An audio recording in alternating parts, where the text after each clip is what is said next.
Hey guys, welcome back to the channel. ఏంటి రచ్చ చూసారా? వాన్ఖడేలో ముంబై ఇండియన్స్ కేకేఆర్ని ఉతికి పారేశారు. 14 ఇయర్స్ తర్వాత సీజన్ ఓపెనింగ్ మ్యాచ్ గెలిచి ఆ ఓపెనింగ్ మ్యాచ్ జింక్ని ఎంఐ బ్రేక్ చేసింది. అసలు ఈ మ్యాచ్లో ఏం జరిగింది? ఎక్కడ మొమెంటం షిఫ్ట్ అయింది? Let's dive into the analysis. First KKR batting గురించి మాట్లాడుకోవాలి. 220 రన్స్ అంటే తోప్ స్కోరే. Captain Ajinkya Rahane 67 and young gun Raghuvanshi 51 సూపర్గా ఆడారు.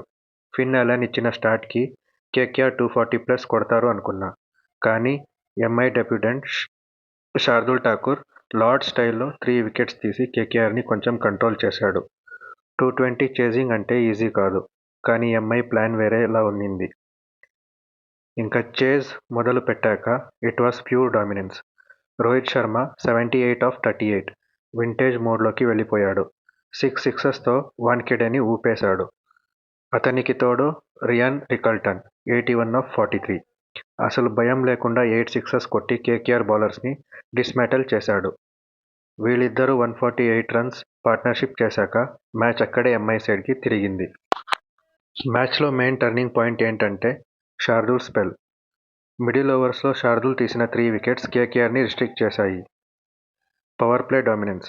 ఎంఐ ఫస్ట్ 6 ఓవర్స్లోనే మ్యాచ్ని గ్రిప్లోకి తీసుకుంది. ఫినిష్. సూర్య అండ్ హార్దిక్ చిన్న కమియోస్ అయినా మ్యాచ్ని నీట్గా ఫినిష్ చేశారు. ఓవరాల్గా ఎంఐ ఫ్యాన్స్కి ఇది ఒక డ్రీమ్ స్టార్ట్.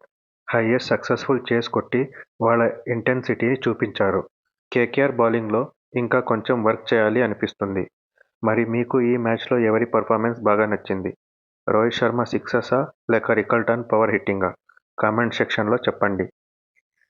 వీడియో నచ్చితే లైక్ చేయండి, మన ఛానల్కి సబ్స్క్రైబ్ చేసుకోండి. నెక్స్ట్ మ్యాచ్ అనాలిసిస్తో మళ్ళీ కలుద్దాం. Until then take care, bye by.